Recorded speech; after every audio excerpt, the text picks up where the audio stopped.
श्री कल्की स्तोत्रम। कलयुग में अवतार लेने वाले भगवान श्री कल्की की उपासना इस कलयुग में परम कल्याणकारी, पाप नाशक तथा संपूर्ण मनोरथों को सिद्ध करने वाली है। हमारे सनातन धर्म में भगवान श्री कल्की का विशेष महत्व है। शास्त्रों में बताया गया है कि भगवान श्री कल्की का जन्म कलयुग के अंत में संबलपुर ग्राम में होगा। भगवान का जन्म जब होगा तब अत्यधिक पापाचार पृथ्वी पर रहेगा। उस समय भगवान देवदत्त नाम के घोड़े पर सवार होकर के पापियों का अंत करेंगे, धर्म की स्थापना करेंगे और अधर्मियों का अंत कर देंगे।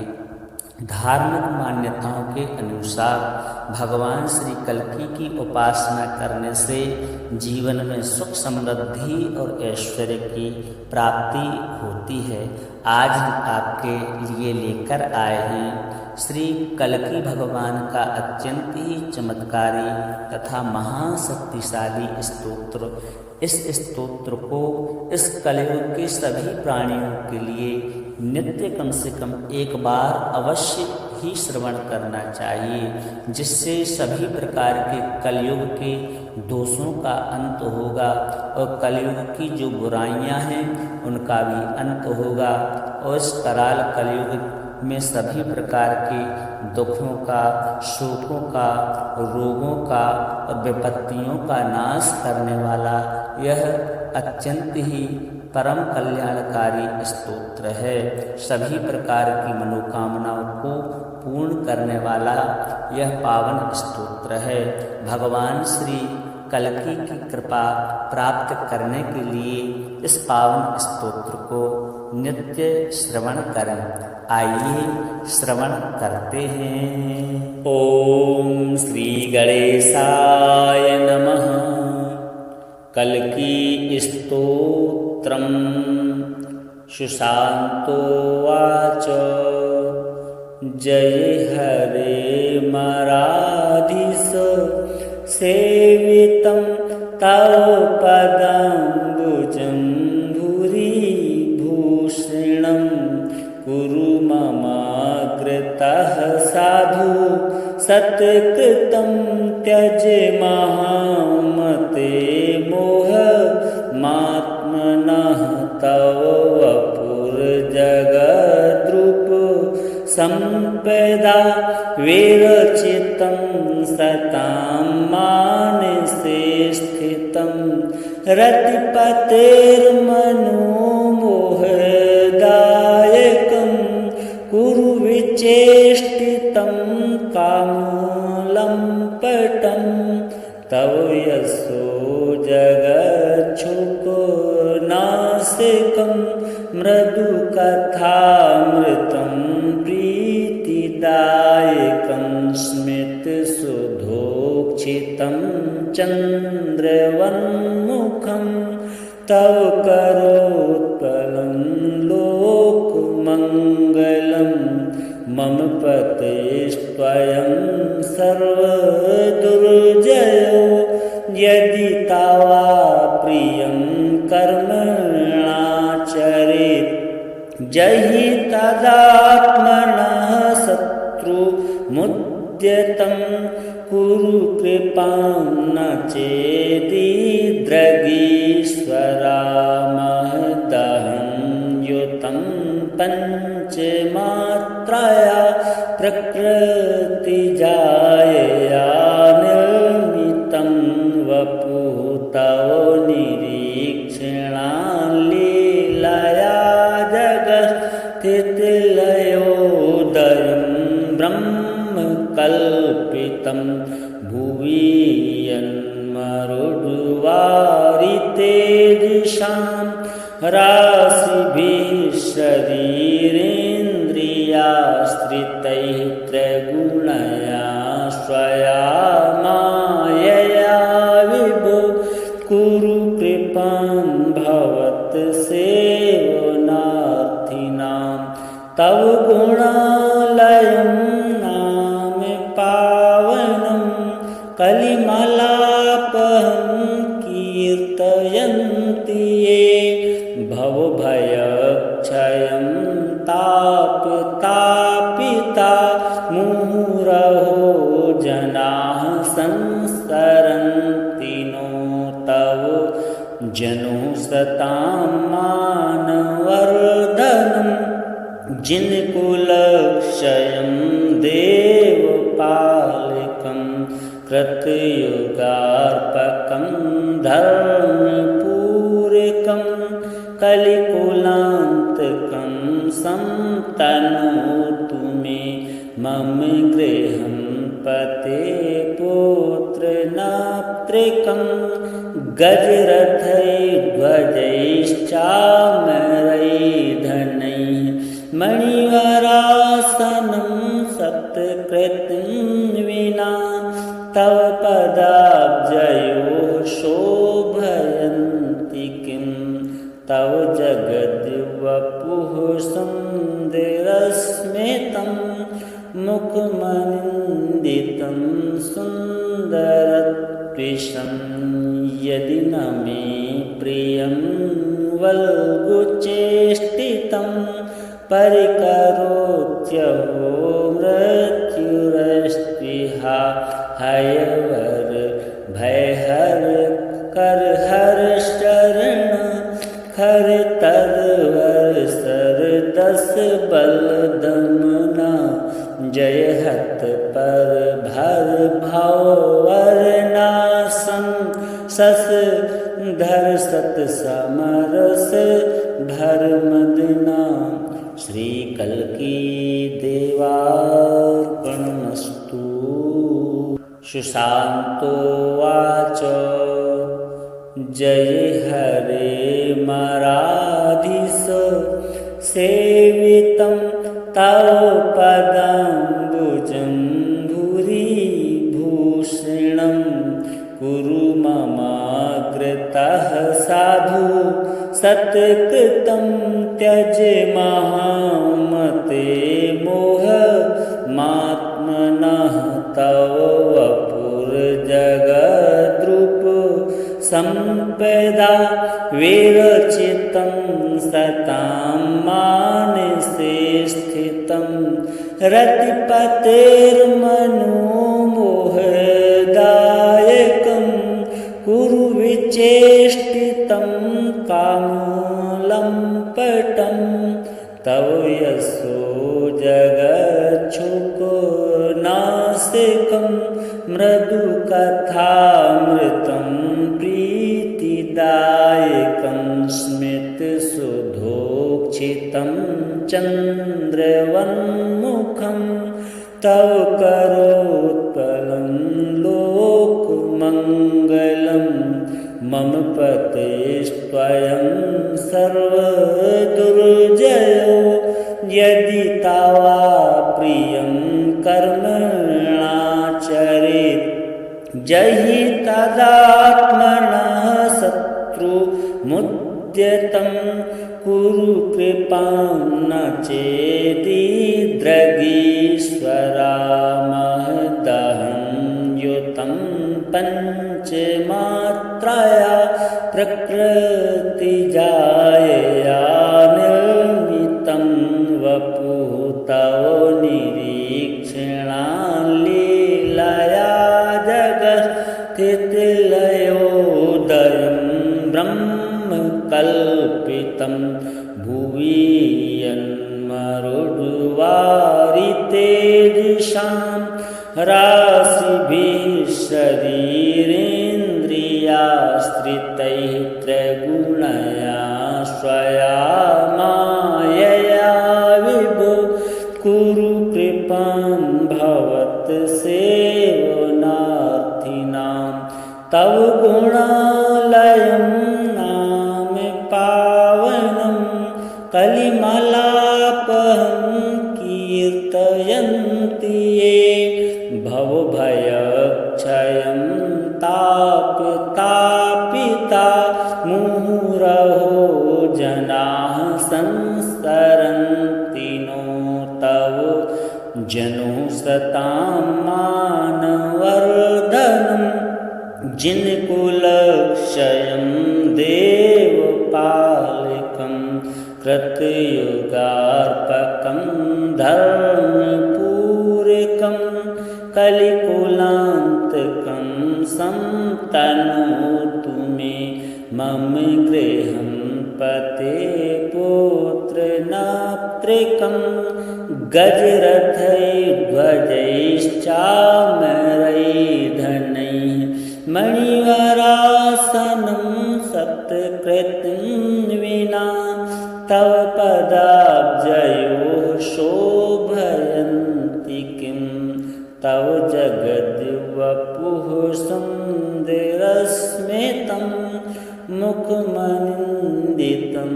सुन्दरत्विषं यदि न मे प्रियं वल्गुचेष्टितं परिकरोत्यहो मृत्युरस्त्विहा हयवर भयहर करहर शरण खर तरवर सर दस बल दमना जय हत पर भर भवर नासं सस धर सत समरस भर मदना। श्री कल्की देवार्पणमस्तु। सुशान्तो वाच जय हरे मराधिस सेवितं तव पदाम्बुजं भूरिभूषणं कुरु ममाग्रतः साधु सत्कृतं त्यज महामते मोहमात्मनः तव वपुर्जगद्रूप सम्पदा विरचितं सतां मानसे स्थितं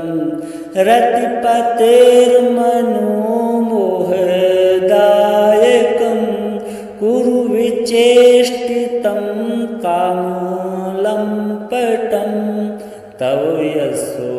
जगच्छुको नासिकं मृदुकथामृतं प्रीतिदायकं स्मितसुधोक्षितं चन्द्रवन्मुखं तव करोत्पलं लोकमङ्गलं मम पतेस्त्वयं सर्वदुर्जयो यदि तवा प्रियं कर्मणाचरेत् जहि तदात्मनः शत्रुमुद्यतं कुरु कृपां न चेदिद्रगीश्वरामहदहं युतं पञ्चमात्रया प्रकृतिजायया निर्मितं वपुः तव निरीक्षणालीलया जगत्स्थितिलयोदयं ब्रह्मकल्पितं भुवि यन्मरुद्वारितेजसां राशिभिः शरीरेन्द्रियाश्रितैः त्रैगुणया स्वया मायया विभो कुरु कृपां भवत्सेवनार्थिनां तव गुणालयं नाम पावनं कलिमलापहं कीर्तयन्ति ये भवभयक्षयं तापिता मुहुरहो जनाः संस्करन्ति नो तव जनो सतां मानवर्धनं जिनकुलक्षयं देवपालकं कृतयुगार्पकं धर्मपूरकं कलिकुलान्तकं संतनोतु मे मम गृहं पते पुत्रनात्रिकं गजरथैर्ध्वजैश्चामरैर्धनैः मणिवरासनं सत्कृतं विना तव पदाब्जयोः शोभयन्ति किं तव जगद्वपुः सुन्दरस्मितं मुखमनिन्दितं सुन्दरत्विषं यदि न मे प्रियं वल्गुचेष्टितं परिकरोत्यहो मृत्युरस्त्विहा हयवर भयहर करहर शरण खर तरवर सर दस बल दमना जय हत पर भर भवरनासन सस धर सत समरस भर मदना। श्री कल्की देवार्पणमस्तु। सुशांतो वाच जय हरे मराधिस सेवितं तव पदाम्बुजं भूरिभूषणं कुरु ममाग्रतः साधु सत्कृतं त्यज महामते मोहमात्मनः तव वपुर्जगद्रूप संपदा विरचितं सतां मानसे स्थितं रतिपतेर्मनोमोहदायकं कुरु विचेष्टितं कामलम्पटं तव यशो जगच्छुको नासिकं मृदुकथामृतं प्रीतिदायकं स्मितसुधोक्षितं चन्द्रवन्मुखं तव करोत्पलं लोकमङ्गलं मम पतेस्त्वयं सर्वदुर्जयो यदि तवा प्रियं कर्मणाचरेत् जहि तदात्मनः शत्रुमुद्यतं कुरु कृपां न चेदिद्रगीश्वरामहदहं युतं पञ्चमात्रया प्रकृतिजायया निर्मितं वपुः तव निरीक्षणालीलया जगत्स्थितिलयोदयं ब्रह्मकल्पितं भुवि यन्मरुद्वारितेजसां राशिभिः शरीरेन्द्रियाश्रितैः त्रैगुणया स्वया मायया विभो कुरु कृपां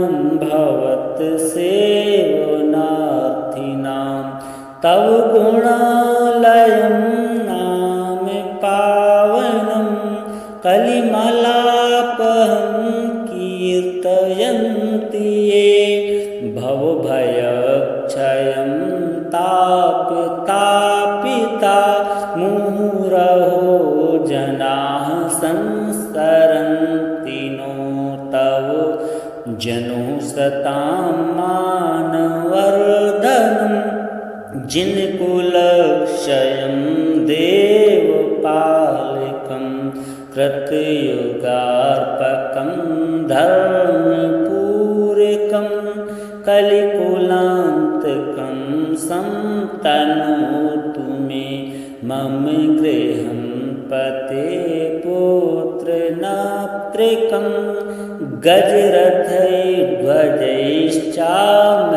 गजरथैर्ध्वजैश्चामरैर्धनैः मणिवरासनं सत्कृतं विना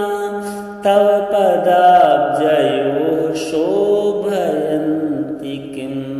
तव जगद्वपुः सुन्दरस्मितं मुखमनिन्दितं सुन्दरत्विषं यदि न मे प्रियं वल्गुचेष्टितं परिकरोत्यहो मृत्युरस्त्विहा हयवर भयहर करहर शरण खर तरवर सर दस बल दमना जय हत पर भर भवर नासन सस धर सत समरस भर मदना। श्री कल्की देवार्पणमस्तु। सुशांतो वाच जय हरे मराधिस सेवितं तव पदाम्बुजं भूरिभूषणं कुरु ममाग्रतः साधु सत्कृतं त्यज महामते मोह मात्मनः तव वपुर्जगद्रूप संपदा विरचितं सतां मानसे स्थितं रतिपतेर्मनोमोहदायकं कुरु विचेष्टितं कामलम्पटं तव यशो जगच्छुको नासिकं मृदुकथामृतं प्रीतिदायकं स्मितसुधोक्षितं चन्द्रवन्मुखं तव करोत्पलं लोकमङ्गलं मम पते स्वयं सर्वदुर्जयो यदि तवा प्रियं कर्मणाचरेत् जहि तदात्मनः शत्रुमुद्यतं कुरु कृपां न चेदिद्रगीश्वरामहदहं युतं पञ्चमात्रया प्रकृतिजायया निर्मितं वपुः तव निरीक्षणालीलया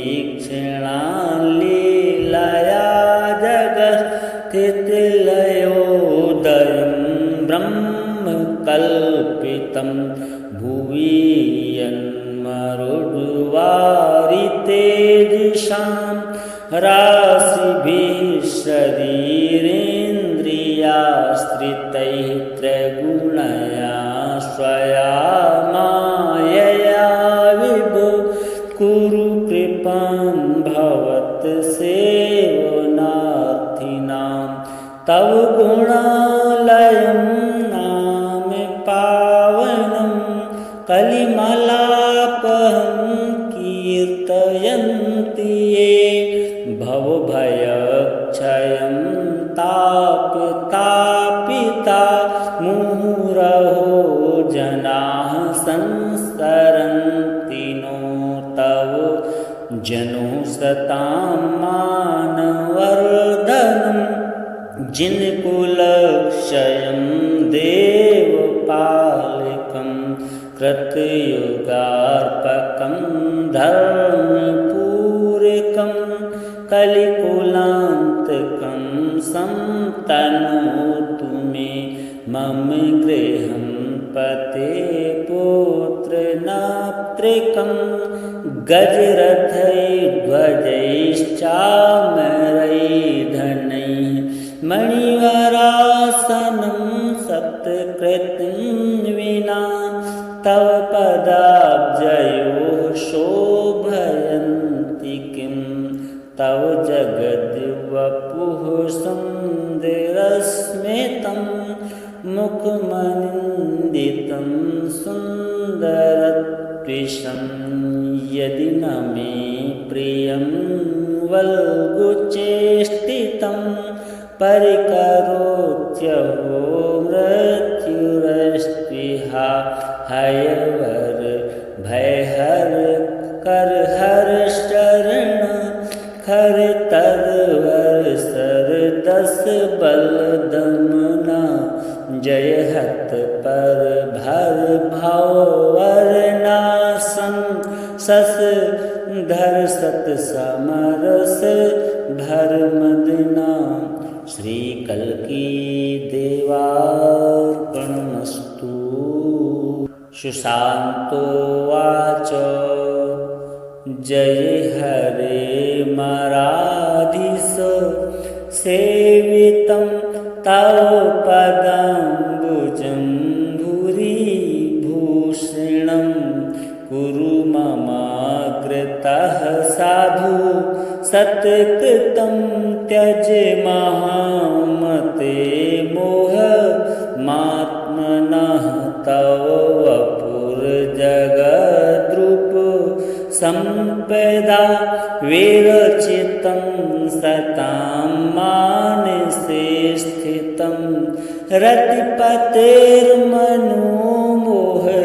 रतिपतेर्मनोमोहदायकं कुरु विचेष्टितं कामलम्पटं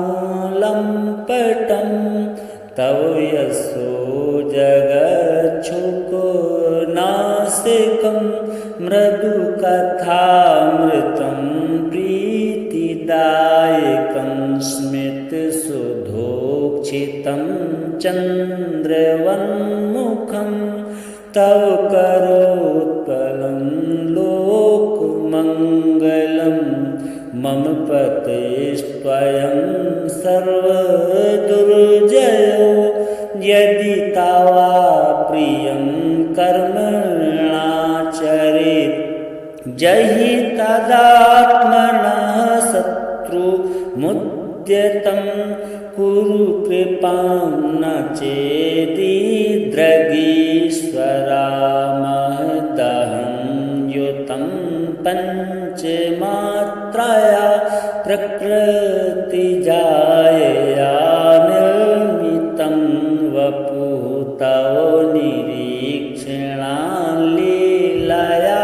जगत्स्थितिलयोदयं ब्रह्मकल्पितं भुवि यन्मरुद्वारितेजसां राशिभिः शरीरेन्द्रियाश्रितैः त्रैगुणया स्वया मायया विभो कुरु कृपां भवत्सेवनार्थिनां तव गुणालयं नाम पावनं कलिमलापहं कीर्तयन्ति ये भवभयक्षयं तापिता मुहुरहो जनाः संस्करन्ति नो तव जनो सतां मानवर्धनं जिनकुलक्षयं देवपालकं कृतयुगार्पकं धर्मपूरकं कलिकुलान्तकं संतनोतु मे मम गृहं पते पुत्रनात्रिकं गजरथैर्ध्वजैश्चामरैर्धनैः मणिवरासनं सत्कृतं विना तव पदाब्जयोः शोभयन्ति किं तव जगद्वपुः सुन्दरस्मितं मुखमनिन्दितं सुन्दरत्विषं यदि न मे प्रियं वल्गुचेष्टितं परिकरोत्यहो मृत्युरस्त्विहा हयवर भयहर कर हर शरण खर तरवर सर दस बल दमना जय हत पर भर भाव वरनासन सस धर धर्षत समरस धर्मदिना श्रीकल्की देवार्पणमस्तु। सुशान्तोवाच जय हरे मराधीश सेवितं तव पदाम्बुजं भूरिभूषणं कुरु ममाग्रतः साधु सत्कृतं त्यज महामते मोहमात्मनः तव वपुर्जगद्रूप सम्पदा विरचितं सतां मानसे स्थितं रतिपतेर्मनोमोहदायकं कुरु विचेष्टितं कामलम्पटं तव यशो जगच्छुकनासिकं मृदुकथामृतं प्रीतिदायकं स्मितसुधोक्षितं चन्द्रवन्मुखं तव करोत्पलं लोकमङ्गलं मम पतेस्त्वयं सर्वदुर्जयो यदि तवा प्रियं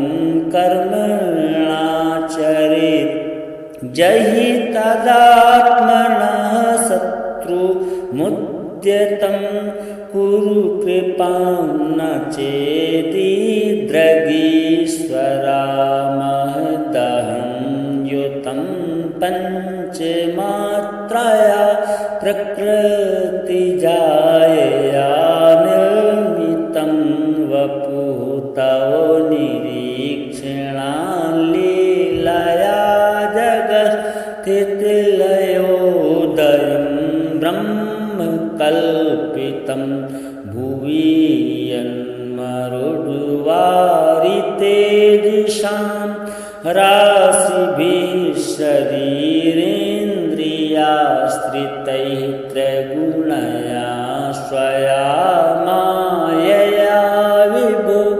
कुरु कृपां भवत्सेवनार्थिनां तव गुणालयं नाम पावनं कलिमलापहं कीर्तयन्ति ये भवभयक्षयं तापिता मुहुरहो जनाः संसरन्ति नो तव जनो सतां मानवर्धनं जिनकुलक्षयं देवपालकं कृतयुगार्पकं धर्मपूरकं कलिकुलान्तकं संतनोतु मे मम गृहं पते पुत्रनात्रिकं गजरथैर्ध्वजैश्चामरैर्धनैः मणिवरासनं सत्कृतं विना तव पदाब्जयोः शोभयन्ति किं तव जगद्वपुः सुन्दरस्मितं मुखमनिन्दितं सुन्दरत्विषं यदि न मे प्रियं वल्गुचेष्टितं परिकरोत्यहो मृत्युरस्त्विहा हयवर भयहर करहर शरण खर तरवर सर दस बलदमना जय हत पर भर भवरनासं सस धर सत समरस धर्मदिना श्रीकल्की देवार्पणमस्तु। सुशान्तोवाच जय हरे मराधीश सेवितं तव पदाम्बुजं भूषणं कुरु ममाग्रतः साधु सत्कृतं त्यज महामते मोहमात्मनः तव वपुर्जगद्रूप सम्पदा विरचितं सतां मानसे स्थितं रतिपतेर्मनोमोहदायकं कुरु विचेष्टितं कामलम्पटं तव यशो जगच्छुकनासिकं मृदुकथामृतं प्रीतिदायकं स्मितसुधोक्षितं चन्द्रवन्मुखं तव करोत्पलं लोकमङ्गलं मम पतेस्त्वयं सर्वदुर्जयो यदि तावा प्रियं कर्मणाचरेत् जहि तदात्मनः शत्रुमुद्यतं कुरु कृपां न चेदिद्रगीश्वरामहदहं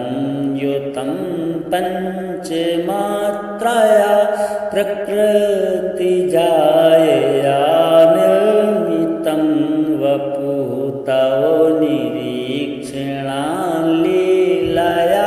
जगत्स्थितिलयोदयं ब्रह्मकल्पितं भुवि यन्मरुद्वारितेजसां राशिभिः शरीरेन्द्रियाश्रितैः त्रैगुणया स्वया मायया विभो कुरु कृपां भवत्सेवनार्थिनां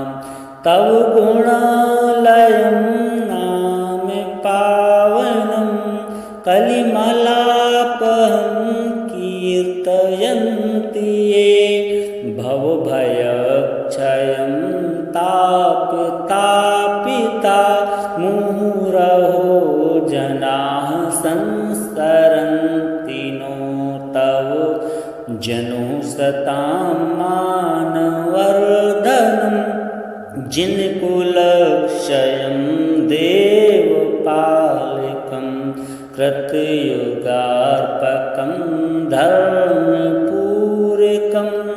कलिकुलान्तकं संतनोतु मे मम गृहं पते पुत्रनात्रिकं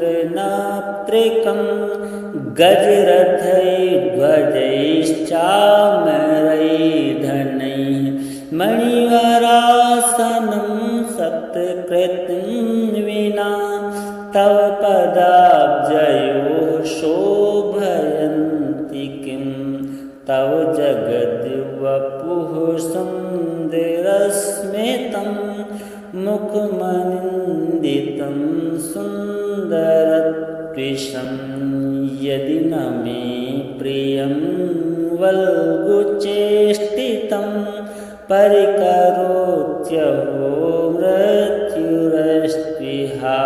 हयवर भयहर करहर शरण खर तरवर सरदस बलदमना जय हत पर भर भवरनासं सस धर सत समरस धर मदना श्री कल्की देवार्पणमस्तु। सुशान्तो वाच जय हरे मराधीश सेवितं तव पदाम्बुजं भूरिभूषणं कुरु ममाग्रतः साधु सत्कृतं त्यज महामते मोहमात्मनः तव वपुर्जगद्रूप सम्पदा विरचितं सतां मानसे स्थितं रतिपतेर्मनोमोहदायकं कुरु विचेष्टितं कामलम्पटं तव यशो जगच्छुको नासिकं मृदुकथामृतं प्रीतिदायकं स्मितसुधोक्षितं चन्द्रवन्मुखं तव करोत्पलं लोकमङ्गलं मम पतेस्त्वयं सर्वदुर्जयो यदि तवा प्रियं कर्मणाचरेत् जहि तदात्मनः शत्रुमुद्यतं कुरु कृपां न चेदिद्रगीश्वरामहदहं युतं पञ्चमात्रया प्रकृतिजायया निर्मितं वपुः तव निरीक्षणालीलया जगत्स्थितिलयोदयं ब्रह्मकल्पितं भुवि यन्मरुद्वारितेजसां राशिभिः शरीरेन्द्रियाश्रितैः त्रैगुणया स्वया मायया विभो कुरु कृपां भवत्सेवनार्थिनां तव गुणालयं नाम पावनं कलिमलापहं कीर्तयन्ति ये भवभयक्षयं तापिता मुहुरहो जनाः संस्मरन्ति नो तव जनो सतां मानवर्धनं जिनकुलक्षयं देवपालकं कृतयुगार्पकं धर्मपूरकं कलिकुलान्तकं संतनोतु मे मम गृहं पते पुत्रनात्रिकं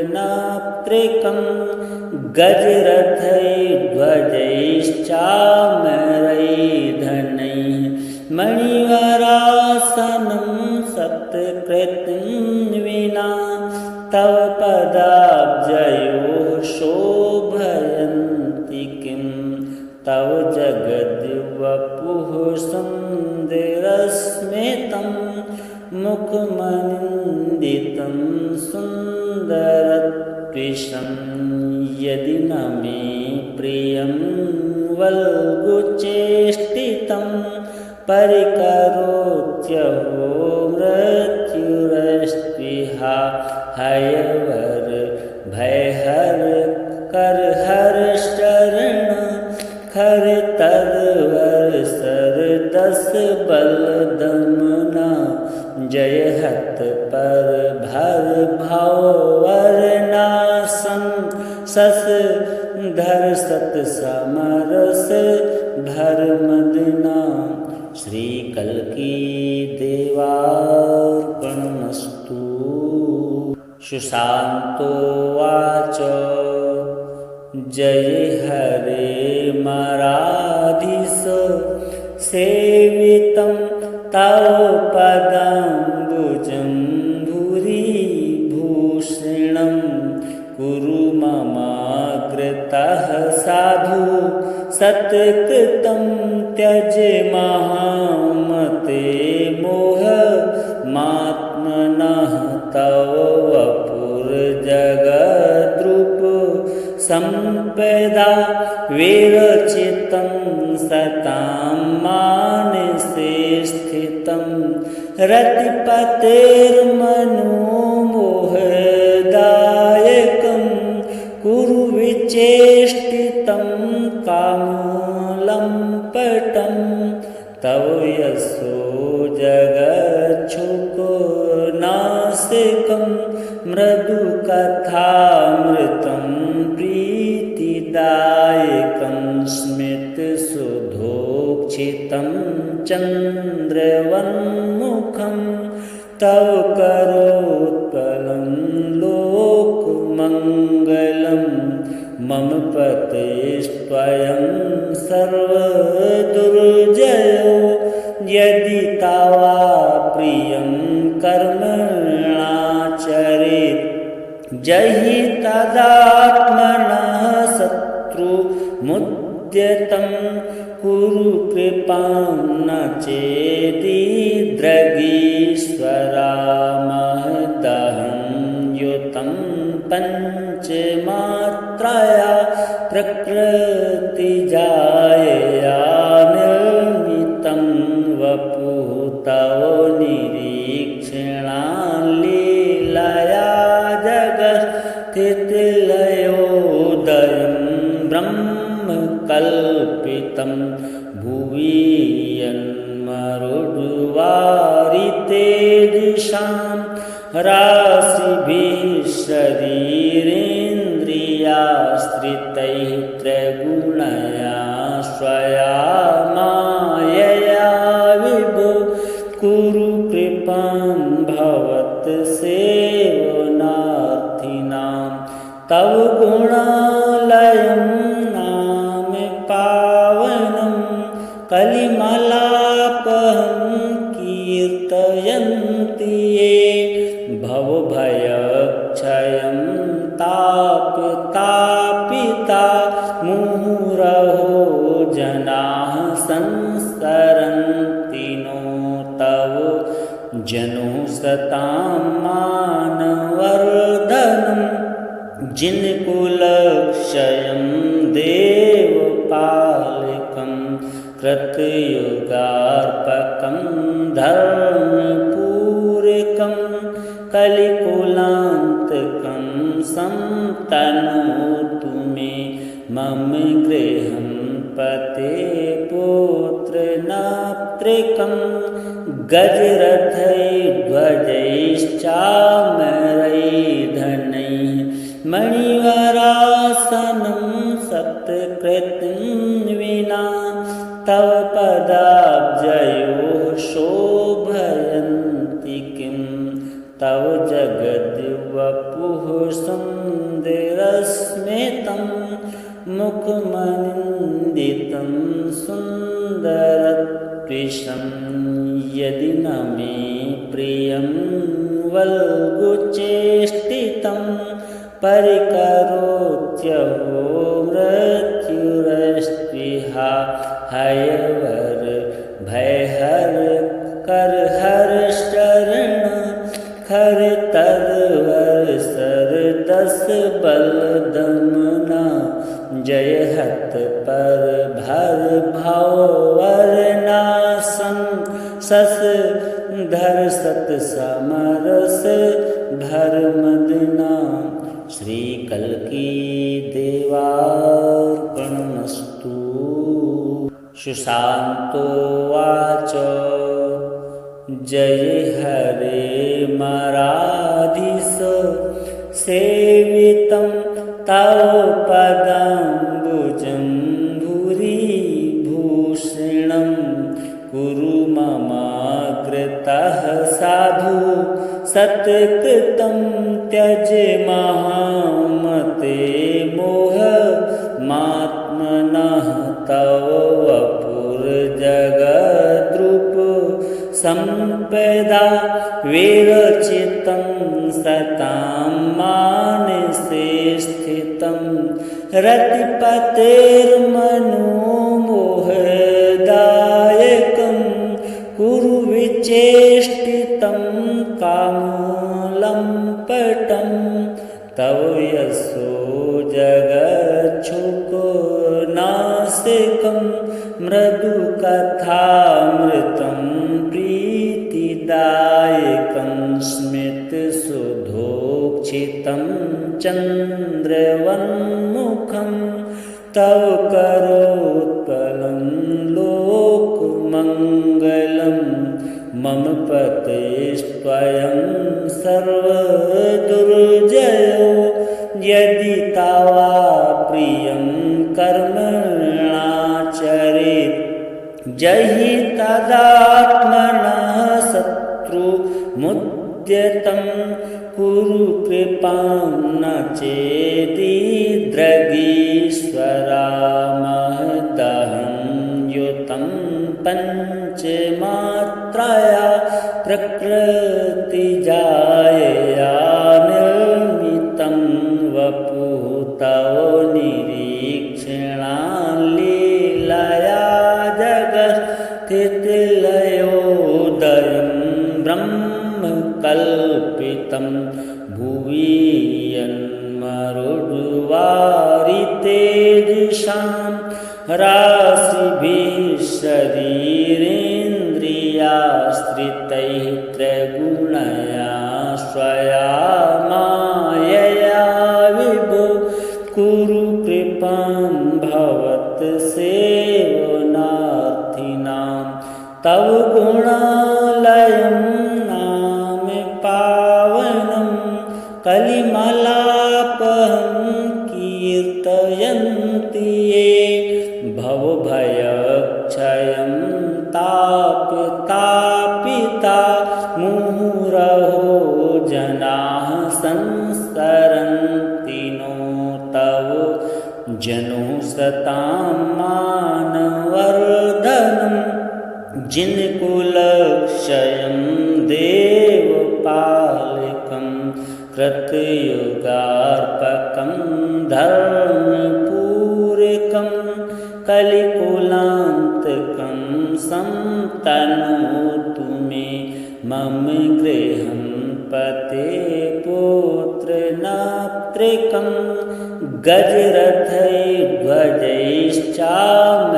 गजरथैर्ध्वजैश्चामरैर्धनैः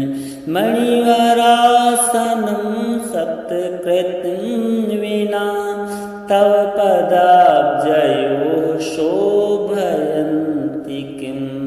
तव जगद्वपुः सुन्दरस्मितं मुखमनिन्दितं सुन्दरत्विषं यदि न मे प्रियं वल्गुचेष्टितं परिकरोत्यहो मृत्युरस्त्विहा हयवर भयहर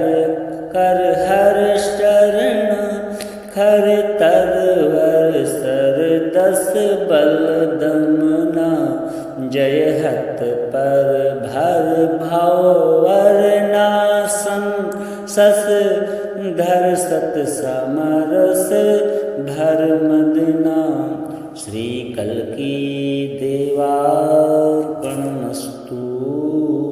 सुशान्तो वाच जय हरे मराधिस सेवितं तव पदाम्बुजं भूरिभूषणं कुरु ममाग्रतः साधु सत्कृतं त्यज महामते मोहमात्मनः तव वपुर्जगद्रूप सम्पदा विरचितं सतां मानसे स्थितं रतिपतेर्मनोमोहदायकं कुरु विचेष्टितं कामलम्पटं तव यशो जगच्छुकनासिकं मृदुकथामृतं प्रीतिदायकं स्मितसुधोक्षितं चन्द्रवन्मुखं तव करोत्पलं लोकमङ्गलं मम पतेस्त्वयं सर्वदुर्जयो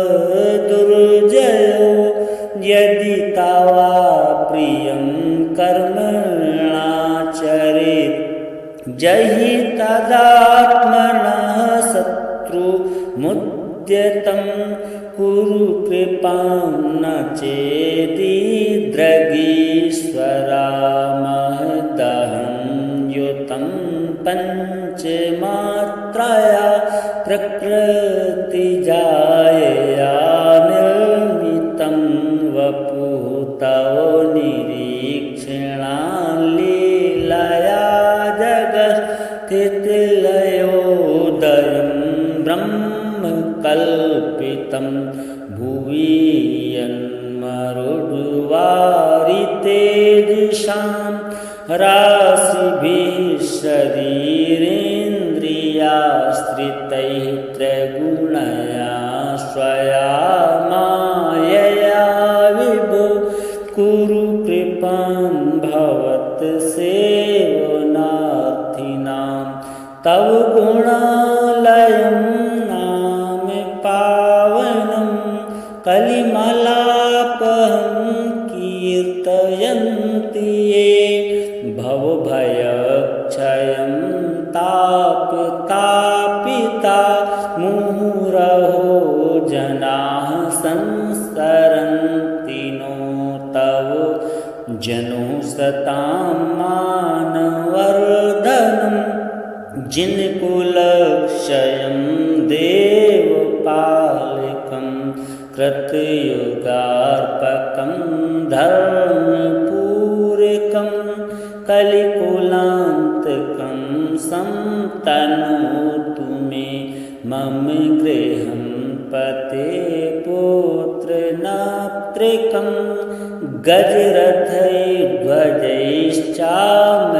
गजरथैर्ध्वजैश्चामरैर्धनैः मणिवरासनं सत्कृतं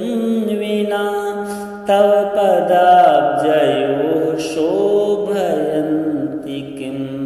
तव जगद्वपुः सुन्दरस्मितं मुखमनिन्दितं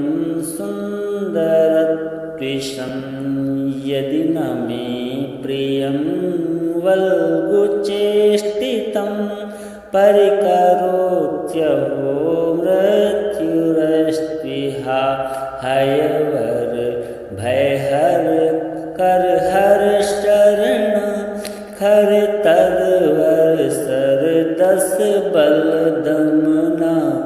जय हत पर भर भवरनासं सस धर सत समरस भर मदना श्री कल्की देवा।